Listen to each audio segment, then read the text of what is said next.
అర్హులకు 6 గ్యారంటీ పథకాలు అందేలా ఈ నెల 28 నుంచి తెలంగాణ ప్రభుత్వం ప్రజాపాలన కార్యక్రమాన్ని ప్రారంభిస్తుందని ఆదిలాబాద్ జిల్లా ఇన్ఛార్జ్ మంత్రి సీతక్క తెలిపారు. ఆదిలాబాద్ జిల్లా కేంద్రంలోని కలెక్టరేట్ సమావేశ మందిరంలో మీడియాతో ఆమె మాట్లాడారు. కాంగ్రెస్ పార్టీ మేనిఫెస్టోలో ఇచ్చిన ప్రకారం 6 గ్యారంటీ పథకాలను 100 రోజుల్లోగా అమలు చేస్తామని పేర్కొన్నారు. ఇప్పటికే 2 పథకాలను ప్రారంభించామని తెలిపారు. అంతకుముందు ఉమ్మడి ఆదిలాబాద్ జిల్లా కలెక్టర్లు, అదనపు కలెక్టర్లు, జిల్లా అధికారులతో ప్రజాపాలన కార్యక్రమం అమలుపైన సన్నాహక సమావేశం నిర్వహించారు. రేవంత్ రెడ్డి గారు సీఎం గారి ఆధ్వర్యంలో ఉన్నటువంటి కాంగ్రెస్ పార్టీ తీసుకొస్తున్నది కూడా 6 గ్యారంటీలతో ప్రజల యొక్క సర్వతోముఖాభివృద్ధి అన్ని రంగాలలో ముందంజలో ఉండడం కోసం 6 గ్యారంటీల పథకాలను దరఖాస్తు స్వీకరిస్తూ వాటిని డిజిటలైజ్ చేస్తూ మరి అర్హులైనటువంటి వారందరికీ కూడా ఈ సంక్షేమ ఫలాలు అందించాలన్నటువంటి ఏకైక లక్ష్యంతో ఉన్నాం తప్ప ఇవాళ ప్రతిపక్ష పార్టీలు చెప్పినట్టుగా ఎగ్గొట్టడం కాదు. ఇవాళ ప్రతిపక్ష పార్టీలు ఎప్పుడో ఇచ్చిన 10 ఏళ్ల నుంచి ఇస్తారన్న ఒక్క వాగ్దానం కూడా అమలు చేయలే. నిరుద్యోగ భృతి రాలే, పోడు భూములకు పట్టాలు రాలే, అదేవిధంగా అసైన్ భూములకు మరి సంపూర్ణమైనటువంటి హక్కులు రాలే, నిరుద్యోగ యువతకు ఉద్యోగాలు రాలే, నిరుద్యోగ భృతి రాలే, రుణమాఫీ జరగలే, దేశంలో మరి ప్రతి సంవత్సరం 2 కోట్ల ఉద్యోగాలన్న మోడీ గారు 200 ఉద్యోగాలు ఇవ్వలే. ఇవన్నీ అనేక సమస్యలున్నాయి. కొత్త రేషన్ కార్డులు జారీ చేయాలని ఎమ్మెల్సీ కవిత కాంగ్రెస్ ప్రభుత్వాన్ని డిమాండ్ చేశారు. ఉన్న రేషన్ కార్డులకే పథకాలని సీఎం ప్రకటించడం విడ్డూరంగా ఉందన్నారు. రైతు బంధు ఎందుకు జమ చేయలేదని ప్రశ్నించారు. నిరుద్యోగ భృతికి దరఖాస్తులు ఎందుకు స్వీకరించడం లేదన్నారు. పెన్షన్లు అందుతున్న వారి నుంచి దరఖాస్తులు స్వీకరించడం ఎందుకు చేయటం లేదన్నారు.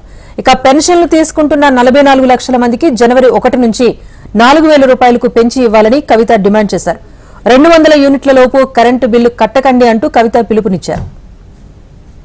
అదేవిధంగా మీ సేవా కేంద్రాలలో ఇదివరకే పెండింగ్ ఉన్నటువంటి రేషన్ కార్డుల అప్లికేషన్లు త్వరితగతిన పూర్తి చేసి ముందుగా రేషన్ కార్డులు అందరికి ఇస్తే అప్పుడు పథకాలు కూడా అందరికి వచ్చేటటువంటి అవకాశం ఉంటుంది. కాబట్టి రేషన్ కార్డులను తొందరగా ఇవ్వాల్సిందిగా కోరుతూ మరి ప్రభుత్వం చెప్పినట్టుగా వచ్చే జనవరి 1వ తారీఖు నుండి 200 యూనిట్ల కన్నా తక్కువ కరెంటు వాడేటటువంటి ప్రజలెవరు కూడా నిజామాబాద్ జిల్లా అయినా తెలంగాణ వ్యాప్తంగా ఉన్న ప్రజలైనా కూడా కరెంటు బిల్లు కట్టే అవసరం లేదని చెప్పిండ్రు. కాబట్టి జనవరి 1వ తారీఖు నుండి 200 యూనిట్ల కన్నా తక్కువ వినియోగం చేస్తాం అనుకున్నటువంటి ప్రజలు కరెంటు బిల్లు కట్టకండి. ఆల్రెడీ పెన్షన్ వస్తున్నటువంటి వారికి మళ్ళా కొత్తగా అప్లికేషన్ పెట్టుకునే అవసరం లేకుండా పెన్షన్ వస్తున్నటువంటి 44 లక్షల మందికి కూడా పెంచి 4,000 రూపాయల పెన్షన్ జనవరి 1వ తారీఖు నుండి యథాతథంగా ఇవ్వవలసిందిగా ప్రభుత్వానికి సూచన చేస్తా ఉన్నాం.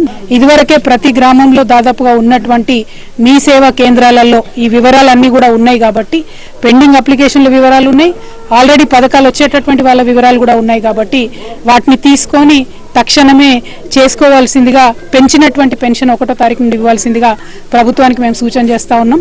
రెండవది మరి కొత్తగా పెట్టుకునేటటువంటి అప్లికేషన్లో నిరుద్యోగ భృతికి సంబంధించి ఏదైతే కాంగ్రెస్ పార్టీ గ్యారంటీ ఇచ్చిందో కేసీఆర్ కుటుంబానికి మంత్రి పొన్నం ప్రభాకర్ సవాల్ విసిరారు. తెలంగాణకు అప్పులు, ఆస్తులు పెరిగాయని బీఆర్ఎస్ నేతలు అంటున్నారని ఆయన ఆరోపించారు. బీఆర్ఎస్ నాయకులు విడుదల చేయాల్సింది శ్వేతపత్రం కాదు, కేసీఆర్ ఆస్తులపై సౌధపత్రం రిలీజ్ చేయాలంటూ పొన్నం ప్రభాకర్ డిమాండ్ చేశారు. ఈ నెల 28 నుంచి జనవరి 6వ తేదీ వరకు జరిగే ప్రజాపాలనను విజయవంతం చేయాలని ప్రజలకు మంత్రి పొన్నం ప్రభాకర్ పిలుపునిచ్చారు. అధికారంలోకి వచ్చి 20 రోజులు కాలే. ఎవరైనా కొత్తగా పెళ్ళైతే కోడలు అత్త ఒక మాట కూడా 20 రోజులు అన్నది. కానీ ఈ ప్రభుత్వాన్ని శ్వేతపత్రం పేరు మీద విమర్శ చేస్తా ఉన్నారు నాయకులు. మీరు శ్వేతపత్రాలు కాదు, మీరు సౌద పత్రాలు. గత 10 ఏళ్ళుగా మీరు ఏమంటారు? తెలంగాణ ఆస్తులు పెరిగినాయి, అప్పులతో పాటుగా ఆస్తులు పెరిగినాయి అంటారు. తెలంగాణకు అప్పులు పెరిగినాయి, కల్వకుంట్ల కుటుంబానికి ఆస్తులు పెరిగినాయి. దాని మీద సౌదపత్రం ఇవ్వండి. ఎన్నెన్ని బంగ్లాలు కట్టిరు, ఎన్నెన్ని ఫామ్ హౌస్లు కట్టిరు, మీ ఇంట్లో విలువ 100 కోట్లు ఎక్కడి నుంచి వచ్చినాయో తెలంగాణ ప్రజలకు చెప్పండి. ఇవాళ కాంగ్రెస్ పార్టీ అధికారంలోకి వచ్చిన తర్వాత ఆర్థిక శ్వేతపత్రాలు, ఆర్థిక ఖజానా పరిస్థితి చూస్తే 7 లక్షల కోట్ల అప్పులమయమై జీతాలు కూడా సరిగా ఇవ్వలేనటువంటి పరిస్థితిలో ఉంది. అయినా కాంగ్రెస్ పరిపాలన దక్షతతోటి ఇచ్చిన హామీలను అమలు చేస్తూ ప్రభుత్వం ప్రధాని మోదీతో సీఎం రేవంత్ రెడ్డి భేటీపై మాజీ ఎంపీ వినోద్ కుమార్ స్పందించారు. తెలంగాణకు రావాల్సిన నిధులపై ప్రధాని మోదీ దృష్టికి తీసుకువెళ్లడం సంతోషంగా ఉందని వినోద్ కుమార్ అన్నారు. మోదీని కలిసిన ప్రతిసారి చూస్తామంటారు తప్ప ఒక్క రూపాయి ఇవ్వలేదని ఆయన మండిపడ్డారు. విభజన చట్టంలో ఉన్న అంశాలపై ఎన్నిసార్లు విజ్ఞప్తి చేసినా కేంద్రం ఒక్క హామీని నెరవేర్చలేదని వినోద్ కుమార్ ఆగ్రహం వ్యక్తం చేశారు. కేసీఆర్ అనేక సార్లు విజ్ఞప్తి చేసినా కేంద్రం పట్టించుకోకపోవడంతో ప్రధాని మోదీని కలవటం బంద్ చేశారు. మన రాష్ట్ర విభజన చట్టంలో 34 అసెంబ్లీ సీట్లు పెరగాలని ఉన్నది. దాంట్లో ఒక పదాన్ని నాట్ స్టాండింగ్ అనే పదం చూపిస్తే అయిపోతుందని చెప్పి మోడీ గారికి నేరుగా నేనే స్వయంగా 1-to-1 అపాయింట్మెంట్ తీసుకొని 2-3 సార్లు మాట్లాడినా. బ్రేకింగే అని అన్నారు. బట్ ఇంతవరకు దాని గురించి బాగా అది కూడా మీరు మాట్లాడాలి. బీఆర్జీఎఫ్ ఫండ్స్ గురించి నిన్న మీరు ప్రస్తావించారు బట్టి గారు. అవి 2015 నుండి ఒక 2 సంవత్సరాలు ఇచ్చారు, తర్వాత ఇవ్వలేదు. ఆ పైసలు మనకు రావాల్సిన పైసలు మేము పార్లమెంట్ లో మాట్లాడినాం, అరుణ్ జైట్లీ గారి దగ్గరికి వెళ్ళి మాట్లాడినాం, నిర్మలా సీతారామన్ గారితో మాట్లాడినారు. కానీ ఇప్పటి వరకు కూడా దాని మీద స్పందన లేదు. విభజన చట్టంలో చెప్పిన కొన్ని ఉన్నాయి, విభజన చట్టంలో చెప్పని చాలా ఉన్నాయి. నేను ఇంతకుముందు చెప్పినా కదా, మీ కాంగ్రెస్ వాళ్ళు విభజన చట్టం ఇచ్చినప్పుడు ఏం గురించి మాట్లాడలేదు, ఐఏఎం గురించి మాట్లాడలేదు, ఐసర్ గురించి మీరు ప్రస్తావించలేదు. కానీ మేము చూపించాం అవన్నీ కూడా. మరి పార్లమెంట్ ఎన్నికలపై కమలం పార్టీ ఫోకస్ పెంచింది. ఇప్పటికే లోక్సభ ఎన్నికలపై ఆ పార్టీ రాష్ట్ర నేతలు కసరత్తు చేస్తూ ఉండగా రేపు తెలంగాణకు అమిత్ షా రాబోతున్నారు. రేపు మధ్యాహ్నం 1:25 శంషాబాద్ రాబోతున్నారు షా. ఎయిర్పోర్ట్ నుంచి నేరుగా నోవాటెల్ హోటల్ కు వెళ్లనున్నారు. అక్కడ 1:40 బీజేపీ ముఖ్య నేతలతో సమావేశమవుతారు అమిత్ షా. తాజా రాజకీయ పరిస్థితులపై చర్చించి అనంతరం మధ్యాహ్నం 3 గంటలకు భాగ్యలక్ష్మి దేవాలయానికి వెళ్తారు. అమ్మవారిని దర్శించుకున్న అనంతరం కొంగర కలాన్లో నిర్వహించనున్న బీజేపీ కార్యవర్గ సమావేశంలో పాల్గొంటారు. గంటన్నర పాటు సమావేశంలో పాల్గొనున్న షా పార్లమెంట్ ఎన్నికలపై నేతలకు దిశానిర్దేశం చేస్తారు. సాయంత్రం 5:40 అనంతరం నోవాటెల్ హోటల్లో 2 ముఖ్య సమావేశాల్లో అమిత్ షా పాల్గొనుండగా సమావేశాలకు సంబంధించిన వివరాలను గోప్యంగా ఉంచారు కమలం నేతలు. సాయంత్రం 6:50 కేంద్ర హోంమంత్రి అమిత్ షా ఢిల్లీకి తిరుగు పయనమవుతారు. అందరూ ఊహించిందే జరగబోతోంది. ఎన్నో రోజులుగా జరుగుతున్న ప్రచారమే నిజం కాబోతోంది. వైఎస్ఆర్ బిడ్డ షర్మిల కాంగ్రెస్ తీర్థం పుచ్చుకొనున్నారు. అందుకు రేపే ముహూర్తం ఖరారు చేసుకున్నారు. రేపు ఢిల్లీ వెళ్లనున్న షర్మిల రాహుల్, సోనియా సమక్షంలో కాంగ్రెస్ పార్టీలో చేరబోతున్నట్టుగా తెలుస్తోంది. షర్మిలకు ఏపీ కాంగ్రెస్ పగ్గాలు ఇవ్వనున్నారు. రేపు ఢిల్లీకి రావాలి అంటూ షర్మిలకు పిలుపు రావడంతో అధికారికంగా జాయిన్ కాబోతున్నారనే వార్తలు వినిపిస్తున్నాయి. కాంగ్రెస్ వ్యవస్థాపక దినోత్సవం సందర్భంగా రేపు హస్తంగూటికి చేరనుండటం గమనార్హం. షర్మిల కాంగ్రెస్ పార్టీలో జాయిన్ కాబోతున్నారనే వార్తలు గత 2-3 నెలలుగా ప్రచారంలోకి వస్తున్నాయి. అయితే తొలుత ఆమె తెలంగాణ కాంగ్రెస్ లోనే ఉండేందుకు ఇంట్రెస్ట్ చూపించారు. తెలంగాణ ఎన్నికల ముందు కాంగ్రెస్ అధిష్టానంతో షర్మిల చర్చలు కూడా జరిపారు. పలుమార్లు డీకే శివకుమార్ ను కలిసొచ్చారు షర్మిల. కానీ కొన్ని అనివార్య కారణాల వల్ల తెలంగాణ కన్నా ఏపీలోనే షర్మిల సేవలను వినియోగించుకోవాలని హైకమాండ్ అభిప్రాయపడింది. అందుకోసం ఆమె కొంత నిరాకరించడంతో పార్టీలో చేరిక ఆలస్యమైంది. తాజాగా ఏపీలో పార్టీ బాధ్యతలు చేపట్టేందుకు షర్మిల అంగీకరించడంతో జాయినింగ్ కు లైన్ క్లియర్ అయింది. షర్మిలకు పార్టీ పగ్గాలు అప్పగించి ఏపీలో మళ్లీ పూర్వ వైభవం తీసుకొచ్చేందుకు కృషి చేయబోతోంది కాంగ్రెస్ పార్టీ. ఏపీ కాంగ్రెస్ లో షర్మిల జాయినింగ్ తో అన్న చెల్లెళ్ల పోరాటంతో రాబోయే అసెంబ్లీ ఫైట్ ఆసక్తికరంగా ఉండబోతోంది. సింగరేణి ఎన్నికల్లో తొలి ఫలితం వెల్లడైంది. ఇల్లందు రీజన్లో కాంగ్రెస్ అనుబంధ కార్మిక సంఘం ఐఎన్టీయూసీ విజయం సాధించింది. ఐఎన్టీయూసీ అభ్యర్థి 46 ఓట్ల మెజారిటీతో గెలిచినట్టుగా అధికారులు వెల్లడించారు. ఇక మిగిలిన 10 రీజియన్స్ లో కౌంటింగ్ ప్రక్రియ కొనసాగుతోంది.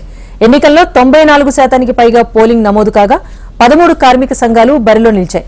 సింగరేణిలో విస్తరించి ఉన్న పెద్దపల్లి, మంచిర్యాల, కుమరం భీం ఆసిఫాబాద్, భూపాలపల్లి, భద్రాద్రి కొత్తగూడెంలలో పోలింగ్ కేంద్రాలు ఏర్పాటు చేశారు. బ్యాలెట్ పద్ధతిలో ఎన్నికలు నిర్వహించారు. ఏపీలో అధికార వైసీపీలో పరిణామాలు వేగంగా మారుతున్నాయి. పార్టీలో మార్పులు చేర్పులపై అధిష్టానం తీవ్ర కసరత్తు చేస్తోంది. ఇప్పటికే 11 స్థానాల్లో ఇన్ఛార్జీలను మార్చిన వైసీపీ సెకండ్ లిస్టు పైన కసరత్తు చేస్తోంది. ఈ నేపథ్యంలోనే రీజనల్ కోఆర్డినేటర్లతో వైసీపీ అధినేత జగన్ సమావేశమయ్యారు. నేతలతో అభిప్రాయాలు తీసుకుని సెకండ్ లిస్టును అధినేత జగన్ సిద్దం చేయనున్నట్టుగా తెలుస్తోంది. సీఎం జగన్ తో ఈ సమావేశానికి కీలక నేతలు విజయసాయిరెడ్డి, సజ్జల, వైవి సుబ్బారెడ్డి, బొత్స హాజరయ్యారు.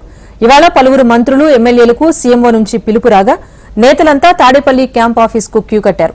ఎమ్మెల్యేలు, మంత్రులతో ప్రభుత్వ సలహాదారు సజ్జల ప్రత్యేకంగా సమావేశమై మార్పులు చేర్పులపై చర్చిస్తున్నట్టుగా తెలుస్తోంది. 2 రోజుల అనంతరం మార్చిన ఇన్ఛార్జీల పేర్లతో 2వ జాబితా విడుదల చేసే అవకాశం ఉన్నట్టుగా సమాచారం. ఓవైపు మార్పులు చేర్పులతో వైసీపీలో టిక్కెట్ల విషయంలో గందరగోళ పరిస్థితులు నెలకొనగా నర్సారావుపేట ఎమ్మెల్యేపై కార్యకర్తలు తిరుగుబావుట ఎగురవేశారు. వైసీపీ కేంద్ర కార్యాలయం వద్ద ఎమ్మెల్యేకు వ్యతిరేకంగా ఆందోళనకు దిగారు. ఎమ్మెల్యే గోపిరెడ్డికి అధిష్టానం టిక్కెట్ ఇవ్వొద్దంటూ డిమాండ్ చేశారు. జగన్ ముద్దు, గోపిరెడ్డి వద్దు అంటూ నినాదాలు చేశారు కార్యకర్తలు. వైసీపీ నుంచి వలసలు మొదలయ్యాయని జనసేనాని పవన్ కళ్యాణ్ అన్నారు. వైసీపీ పాలనలో ఉత్తరాంధ్ర అభివృద్ది చెందుతుందని భావించి చాలా మంది నేతలు ఆ పార్టీలోకి వెళ్లారన్నారు. వైసీపీ పాలనలో ఎలాంటి అభివృద్ది జరిగిందో అర్థం చేసుకుని తిరిగి వస్తున్నారని తెలిపారు. ఉత్తరాంధ్రలో జనసేన బలపడుతుందన్నారు పవన్. విశాఖ నగరానికి చెందిన వైసీపీ ఎమ్మెల్సీ చెన్నుబోయిన వంశీకృష్ణ ప్రసాద్ తన అనుచరులతో కలిసి పవన్ సమక్షంలో జనసేనలో చేరారు. ఈ సందర్భంలో ఎన్నికలు రాబోతున్నాయి. వాటిని ఒక 70-80 రోజుల్లో ఉన్నాయి. ఈ ఎన్నికలు ఆంధ్రప్రదేశ్ భవిష్యత్తుని నిర్దేశించే ఎన్నికలు. ఏ అభివృద్ధి కోసం అయితే మీరందరూ అహర్నిశలు వైసీపీకి దాదాపు 2014 నుంచి ఆవిర్భావం నుంచి ఆయన పనిచేసిన వ్యక్తి. అంటే మీ అందరి ఆశలు కూడా ఉత్తరాంధ్ర అభివృద్ధి కానీ మీ వ్యక్తిగతంగా మీరు ఎదగడంతో పాటు ఉత్తరాంధ్ర అభివృద్ధి, రాష్ట్ర అభివృద్ధిని ఆకాంక్షించే మీరు చేశారు. అది ఎంతవరకు జరిగిందనేది మీకు అందరికీ తెలుసు. కానీ మీ ఏ ఉద్దేశం? సీఎం ఎక్కడి నుంచి పోటీ చేయమంటే అక్కడి నుంచి పోటీ చేస్తా అన్నారు మంత్రి ఉషశ్రీ చరణ్. అనంతపురం, సత్యసాయి జిల్లా వైసీపీ ఎమ్మెల్యేలు, ఇతర ప్రజాప్రతినిధులు ఇవాళ తాడేపల్లిలో సీఎం జగన్ ను కలిశారు. రాబోయే ఎన్నికల్లో అభ్యర్థుల ఎంపికపై చర్చించినట్లుగా మంత్రి ఉషశ్రీ చరణ్ తెలిపారు. వైనాట్ 175 కోసమే మార్పులు చేర్పులు చేస్తున్నట్లుగా తెలిపారు. తన స్థానంలో మార్పులు చేసినా అభ్యంతరం లేదన్నారు మంత్రి. వచ్చే ఎన్నికల్లో 175 స్థానాల్లో గెలవటమే తమ లక్ష్యంగా చెప్పుకొచ్చారు. ఎంపీగా పోటీ చేయాలని సీఎం ఆదేశించినా తాను సిద్ధంగా ఉన్నానన్నారు ఉషశ్రీ చరణ్. వాస్తవంగా ఈరోజు సత్యసాయి జిల్లా, మళ్ళీ అనంతపూర్ జిల్లాకు సంబంధించిన ఎమ్మెల్యేస్లందరినీ కూడా పిలవడం జరిగింది. కొంతమంది ఎమ్మెల్యేస్ అందరినీ కూడా పిలవడం జరిగింది. అందరితో చర్చించినారు మన సీఎం గారు. అండ్ డెఫినెట్లీ ఏదైతే అధిష్టానం సీఎం గారు ఏదైతే చెప్పినారో ప్రతి ఒక్క మాటకి కూడా ప్రతి ఒక్కరు కూడా మేము ఈరోజు కట్టుబడి ఉన్నాము. ఎందుకంటే ప్రజల కోసం తప్పించే మా జగనన్న ఖచ్చితంగా ప్రజా సంక్షేమం కోసము, ప్రజల కోసం తప్పించే మా సీఎం గారు ఏదైతే చెప్తారో ఆ మాటకి ప్రతి ఒక్క ఎమ్మెల్యే కూడా కట్టుబడి ఉంటూ ఖచ్చితంగా మళ్ళీ వైనాట్ 175కు 175 అనే ధీమాతో మళ్ళీ సార్ని కూర్చోబెట్టాలనే ఆలోచనతో ఈ యొక్క మార్పులు చేర్పులు అయితే. తన స్థానంలో ఎలాంటి మార్పు ఉండదని భావిస్తున్నామని చోడవరం ఎమ్మెల్యే కరణం ధర్మశ్రీ తెలిపారు. వచ్చే ఎన్నికల్లో సీఎం ఎక్కడి నుంచి పోటీ చేయమన్నా తాను సిద్ధంగా ఉన్నానని, సీఎం వైఎస్ జగన్మోహన్ రెడ్డి ఆదేశాలను తప్పకుండా పాటిస్తానని అన్నారు. వచ్చే ఎన్నికల్లో సీట్ ఇవ్వకపోయినా తనకు అభ్యంతరం లేదన్నారు. కొందరు నాయకులు స్వార్థపూరితంగా వ్యవహరిస్తూ అటూ ఇటూ వెళ్తున్నారని ఆయన మండిపడ్డారు. మొదటి నుంచి వైఎస్ రాజశేఖర్ రెడ్డితో ఉన్నా, ఇకపైన జగన్తో ఉంటా అన్నారు. మంత్రి పదవి నా నజీబ్లో రాసినట్లుగా లేదు, అందుకే రాలేదు. ఇన్ఛార్జీల మార్పులు చేర్పులు ఎన్నికల కసరత్తులో భాగం మాత్రమే అంటూ ఎమ్మెల్యే కరణం ధర్మశ్రీ వెల్లడించారు. అలా ఉండదు. ఆయన ఎక్కడి నుంచి పోటీ చేయమన్నా చేయాలి. పార్టీగా ఇదిగా డెఫినెట్గా ఆయన ఏది చేయమంటే అది చేయడానికి సిద్ధమే. తప్పదు కదా. మా నాయకులు, మా పార్టీ అధ్యక్షులు నిర్దేశించిన ప్రకారం ఆయన మాట సరసావించి నడుచుకుంటాం. ఇప్పుడు ఎమ్మెల్యే కన్నా పెద్ద స్థానం ఎమ్మెల్సీ. అంతకన్నా ఆయనకి మా ఎమ్మెల్సీ ఆశ ఉండి, ఎమ్మెల్యేగా ఆయన కోరిక ఉండేది. ఎందుకంటే పార్టీ పెట్టిన కానీ ఉన్నాడు ఆయన. కానీ పార్టీ అధ్యక్షులుగా పనిచేశారు. లాస్ట్ టైము మరి ఎమ్మెల్యేగా అవకాశం లేదు కాబట్టి ఎమ్మెల్సీ ఇచ్చారు. అంతకన్నా ఇంకా మరి అది ఆయన సద్వినియోగం చేసుకోలేక ఇప్పుడు అనవసరంగా మరి వేరే పార్టీకి ఎందుకు వెళ్ళారనేది ఆయన అది వ్యక్తిగతంగా ఆయన ఇది అవ్వాలి. టీడీపీ అధినేత చంద్రబాబు రేపటి నుంచి కుప్పం నియోజకవర్గంలో పర్యటించనున్నారు. ఆయన తన సొంత నియోజకవర్గంలో 3 రోజుల పాటు పర్యటించబోతున్నారు. రేపు సాయంత్రం 4 గంటలకు గుడిపల్లె ఆర్టీసీ బస్టాండ్ ప్రాంగణంలో బహిరంగ సభలో ప్రసంగించనున్నారు. సాయంత్రం 6 గంటలకు టీడీపీ కార్యాలయంలో పార్టీ నేతలతో భేటీ కాబోతున్నారు. రాత్రి 8:45 ఆర్ఎన్బి గెస్ట్ హౌస్ లో బస చేయనున్నారు చంద్రబాబు. ఇక ఎల్లుండి ఉదయం 11:50 శాంతిపురం ఎన్టీఆర్ సర్కిల్ వద్ద బహిరంగ సభ నిర్వహించనున్నారు. అనంతరం మధ్యాహ్నం 3 గంటలకు రామకుప్పం పోలీస్ స్టేషన్ సెంటర్లో బహిరంగ సభలో పాల్గొంటారు. సాయంత్రం 5 గంటల 15 నిమిషాలకు కుప్పంలోని ఓ ఫంక్షన్ హాల్లో జనసేన నేతలు కార్యకర్తలతో సమావేశం నిర్వహించనున్నారు. సాయంత్రం 6 గంటల 15 నిమిషాలకు ఓ కన్వెన్షన్ హాల్లో టీడీపీ నేతలతో ప్రత్యేకంగా భేటీ కాబోతున్నారు. రాత్రి 8:30 గంటలకు కుప్పంలోని ఆర్ఎన్బి గెస్ట్ హౌస్ లో బస చేస్తారు. ఈ నెల 30న మధ్యాహ్నం 12 గంటల 20 నిమిషాలకు పీఈఎస్ సమీపంలోని కురబా భవన్ వద్ద భక్త కనకదాస్ విగ్రహావిష్కరణ చేపట్టి అనంతరం బహిరంగ సభలో పాల్గొంటారు. మధ్యాహ్నం 2 గంటల 20 నిమిషాలకు కుప్పం పట్టణంలోని అన్నా క్యాంటీన్ ను సందర్శిస్తారు. మధ్యాహ్నం 2 గంటల 45 నిమిషాలకు కుప్పం మస్జిద్ లో ప్రార్థనలు, ముస్లిం మైనార్టీలతో ముఖాముఖి సమావేశంలో పాల్గొంటారు. అనంతరం 4:30 గంటలకు మల్లానూర్ బస్టాండ్ ఏరియాలో జరగనున్న బహిరంగ సభలో పాల్గొంటారు. కుప్పం ముద్దుబిడ్డ ఆంధ్రప్రదేశ్ రాష్ట్ర మాజీ ముఖ్యమంత్రి వర్యులు తెలుగుదేశం పార్టీ జాతీయ అధ్యక్షులు గౌరవనీయులు శ్రీ నారా చంద్రబాబు నాయుడు గారి కుప్పం పర్యటన వివరాలు తెలియజేయడానికి కార్యక్రమం ఏర్పాటు చేయడం జరిగింది. 52 రోజుల పాటు ఎంతో రకంగా ఈ వైసీపీ ప్రభుత్వం ఇబ్బంది పెట్టిన తర్వాత మొట్టమొదటిసారిగా చంద్రబాబు నాయుడు గారు ఆయన సొంత నియోజకవర్గాన్ని కుప్పం పర్యటనకు వస్తున్నారు. ఈ నెల 28, 29, 30 ఈ 3 రోజుల పాటు కుప్పంలో అన్ని మండలాలు నారా చంద్రబాబు నాయుడు గారు పర్యటన జరుగుతుంది. కొలికపూడి శ్రీనివాస్ వ్యాఖ్యలపై ఏపీ డీజీపీకి దర్శకుడు ఆర్జీవీ ఫిర్యాదు చేశారు. తనపై ఆరోపణలు చేసిన కొలికపూడి శ్రీనివాస్ పై చర్యలు తీసుకోవాలని ఫిర్యాదులో పేర్కొన్నారు. కొలికపూడి శ్రీనివాస్ వ్యాఖ్యలతో వేరే వాళ్లు స్ఫూర్తిగా తీసుకునే అవకాశం ఉందన్నారు. 24 గంటలు గడిచినా కొలికపూడి వ్యాఖ్యలను చంద్రబాబు కానీ లోకేష్, జగన్లు ఖండించలేదని ఆర్జీవీ తెలిపారు.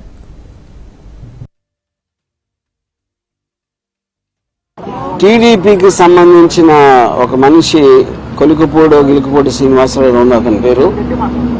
అతను నన్ను చంపడానికి ఒక కాంట్రాక్ట్ ఇచ్చాడు లైవ్లో. నన్ను చంపిన హెడ్ కట్ చేసి తీసుకొస్తే ₹1 కోటి ఇస్తానని కాంట్రాక్ట్ ఇచ్చాడు. దాని సందర్భంగా ఆ కంప్లైంట్ ఇవ్వడానికి నేను వచ్చాను ఇక్కడ డీజీపీ గారి దగ్గరికి. డీజీపీ గారి దగ్గరికి నేను దాసరి కిరణ్ కుమార్ ఇతను కంప్లైంట్ హ్యాండ్ ఓవర్ చేసాం. దానికి అప్రాప్రియేట్ యాక్షన్ వాళ్ళు దాంట్లో ఉన్న అన్ని పరిశీలించి వాళ్ళు తీసుకుంటారు. ఇప్పుడు ఆల్రెడీ తను సోషల్ మీడియాలో హైదరాబాద్ లో ఐపీఎస్ అధికారి నవీన్ కుమార్ అరెస్ట్ అయ్యారు. పోలీస్ అకాడమీలో ఎస్పీగా నవీన్ కుమార్ పనిచేస్తున్నారు. రిటైర్డ్ ఐఏఎస్ అధికారి భన్వర్లాల్ ఫిర్యాదుతో కేసు నమోదు చేశారు పోలీసులు. మఫ్టీలో వచ్చి అప్పా జంక్షన్ దగ్గర నవీన్ కుమార్ ను అరెస్ట్ చేశారు. రిటైర్డ్ ఐఏఎస్ భన్వర్లాల్ ఇంట్లో ఎస్పీ నవీన్ కుమార్ అద్దెకుంటున్నారు. ఫేక్ డాక్యుమెంట్స్ తో ఇల్లు కబ్జా చేసేందుకు నవీన్ కుమార్ యత్నించారని భన్వర్లాల్ చెబుతున్నారు. కాగా ఎస్పీ నవీన్ అరెస్టును ఎంపీ ఆర్ కృష్ణయ్య ఖండించారు. Police academy joint director doctor Naveen Kumar IPS అరెస్టును రాజ్యసభ సభ్యుడు ఆర్ కృష్ణయ్య ఖండించారు. కాచిగూడలో ఆయన కుమారుడితో సాహిత్ కలిసి సమావేశాన్ని నిర్వహించారు. తప్పుడు ఫిర్యాదుతో ఓ బీసీ ఐపీఎస్ అధికారిని అక్రమంగా అరెస్ట్ చేశారన్నారు. నిజాయితీ కలిగిన ఓ ఐపీఎస్ ఆఫీసర్ను ఎలాంటి నోటీసులు ఇవ్వకుండా ఎలా అరెస్ట్ చేస్తారని ప్రశ్నించారు. గత 10 ఏళ్లుగా పోలీస్ శాఖలో బీసీ అధికారులపై వేధింపులు జరుగుతున్నాయని మండిపడ్డారు. ఈ అంశంపై ముఖ్యమంత్రి రేవంత్ రెడ్డి జోక్యం చేసుకోవాలని కోరారు. గతంలో పోలీస్ అకాడమీ జాయింట్ డైరెక్టర్గా, డిప్యూటీ కమిషనర్గా చాలా మంచి ట్రాక్ రికార్డు ఉంది. ఆఫీసర్గా ఆయన డ్యూటీ లోపల చాలా మంచి పోలీస్ అధికారిగా ఆయన పేరుంది. అట్లాంటి అధికారిని కొందరు ఐపీఎస్ అధికారులు, కొందరు ఐఏఎస్ అధికారులు ఈయనకు ప్రమోషన్ వస్తున్నటువంటి సందర్భంగా ప్రమోషన్ అడ్డుకోవడానికి ఈయన మీద చిన్న చిన్న కేసులు బనాయించి ఆయనను అరెస్ట్ చేసి ఆయన ఇంతవరకు రాచకొండ కమిషనరేట్ పరిధిలో నేరాలపై వార్షిక నివేదికను సిపి సుధీర్ బాబు విడుదల చేశారు. కమిషనరేట్లో నేరాల సంఖ్య పెరిగిందని, గత ఏడాదితో పోలిస్తే 6.8% నేరాల సంఖ్య చేరుకుందన్నారు. ఈ ఏడాది 29,166 కేసులు నమోదు కాగా, గత ఏడాది 27,664 కేసులు నమోదయ్యాయన్నారు. సైబర్ క్రైమ్ కేసులు 25% పెరగ్గా, చైన్ స్నాచింగ్, అత్యాచారం, సాధారణ దొంగతనాలు కేసులు తగ్గాయన్నారు. హత్యలు, కిడ్నాప్లు పెరిగాయన్నారు. ఇక డ్రగ్స్ కేసుకు సంబంధించి 12 మందిపై పీడీ యాక్ట్ ప్రయోగించామన్నారు. డ్రగ్స్ 282 కేసుల్లో 698 మందిని అరెస్ట్ చేశామన్నారు. 36,122 cases, 27,210 cases were finalized, which is 75% of reduction rate. When we had 36,128 cases, we have reduced to 15,000. We have reduced. Gave a final state in the investigation process, which is 27,122 or 210. This comes to 75% of reduction rate. In fact, one of the greatest achievements of Rajasthan Commissioner is conviction rate. Overall conviction we have improved from 59% to 61%. Overall, all cases put together, 61% is the conviction rate, which is highest in the state. Sangareddy జిల్లాలో alprazolam తయారీ ముఠా గుట్టును పోలీసులు రట్టు చేశారు. కులబ్గుర్లో alprazolam గుట్టు చప్పుడు కాకుండా తయారీ చేస్తున్నట్లుగా పోలీసులు గుర్తించారు. 50 లక్షల రూపాయల విలువైన ముడి పదార్థాలను పోలీసులు సీజ్ చేశారు. నిందితులు కమల్, డేవిడ్, శివ, వినోద్లను అరెస్ట్ చేశారు. 2018 సంవత్సరంలోనూ అల్ప్రాజోలంను విక్రయిస్తూ నిందితులు పట్టుబడ్డారు. దేశంలోని ప్రతి సైనికుడు మన కుటుంబ సభ్యుడితో సమానమని రక్షణ శాఖ మంత్రి రాజ్నాథ్ సింగ్ అన్నారు. సైన్యానికి చెడు చేయాలని చూస్తే సహించేది లేదన్నారు. అలాంటి దాడుల్ని అడ్డుకోవటంలో భద్రతా నిఘా సంస్థలు కీలక పాత్ర పోషిస్తాయని తెలిపారు. ధైర్య సాహసాలు, త్యాగాలు వెలకట్టలేనివని అన్నారు రాజ్నాథ్ సింగ్. భద్రత, సంక్షేమం తమకు అధిక ప్రాధాన్య అంశాలన్నారు. భద్రతా పరిస్థితులను సమీక్షించేందుకు రక్షణ మంత్రి రాజ్నాథ్ సింగ్ బుధవారం జమ్మూలో పర్యటించారు.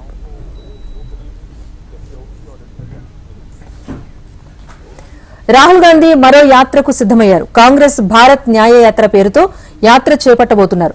జనవరి 14న ఈ యాత్రను ఏఐసీసీ అధ్యక్షుడు ఖర్గే ప్రారంభించబోతున్నారు. ఆర్థిక, సామాజిక, రాజకీయ న్యాయం కోసం భారత్ న్యాయ యాత్ర చేయనున్నారు రాహుల్ గాంధీ. జోడో యాత్రకు కొనసాగింపుగా ఈ భారత్ న్యాయ యాత్ర సాగనుంది. మణిపూర్ నుంచి మొదలై ముంబై వరకు యాత్ర చేపట్టబోతున్నారు రాహుల్ గాంధీ. జనవరి 14 నుంచి మార్చి 20 వరకు 6,200 కిలోమీటర్ల మేర రాహుల్ యాత్ర సాగనుంది. బస్, పాదయాత్ర రూపంలో 14 రాష్ట్రాల్లో 85 జిల్లాల్లో రాహుల్ యాత్ర జరగనుంది. 3 ఏళ్ల క్రిందట ప్రపంచాన్ని గడగడలాడించిన కరోనా వైరస్ మరోసారి ప్రమాద ఘంటికలు మోగిస్తోంది. మొన్నటి వరకు తగ్గుముఖం పట్టిన మహమ్మారి ఒక్కసారిగా విజృంభిస్తోంది. భారత్తో పాటు ప్రపంచవ్యాప్తంగా కోవిడ్ కేసులు అమాంతం పెరిగాయి. తాజాగా గడిచిన 24 గంటల వ్యవధిలో 40 JN1 వేరియంట్ కేసెస్ బయటపడ్డాయి. దీంతో డిసెంబర్ 26వ తేదీ వరకు చూసుకుంటే ఈ కొత్త వేరియంట్ కేసులు దేశవ్యాప్తంగా మొత్తంగా 109కి పెరిగినట్లు సంబంధిత వర్గాలు వెల్లడించాయి. అందులో అత్యధికంగా గుజరాత్లో 36 కేసులు బయటపడ్డాయి. కర్ణాటకలో 34, గోవాలో 14, మహారాష్ట్రలో 9, కేరళలో 6, రాజస్థాన్లో 4, తమిళనాడులో 4, తెలంగాణలో 2 JN1 కేసులు బయటపడినట్లు వైద్య శాఖ వర్గాలు వెల్లడించాయి. తెలంగాణలో కరోనా వ్యాప్తి కొనసాగుతోంది. రాష్ట్రంలో ఇప్పటివరకు 63 కరోనా పాజిటివ్ కేసులు నమోదైనట్లు ఆరోగ్య శాఖ హెల్త్ బులెటిన్ రిలీజ్ చేసింది. హైదరాబాద్ లోనే అత్యధికంగా 53 కరోనా పాజిటివ్ కేసులు రిజిస్టర్ అయినట్టుగా వైద్య ఆరోగ్య శాఖ పేర్కొంది. రోజురోజుకు పాజిటివ్ కేసులు పెరుగుతూ ఉండటంతో అధికారులు అప్రమత్తమవుతున్నారు. మరోవైపు వచ్చే వారం రోజుల పాటు ప్రజలు జాగ్రత్తలు తీసుకోవాలని వైద్యులు సూచిస్తున్నారు. బిజినెస్ అప్డేట్ చూస్తే దేశీయ స్టాక్ మార్కెట్ సూచీలు రికార్డులు తిరగరాస్తున్నాయి.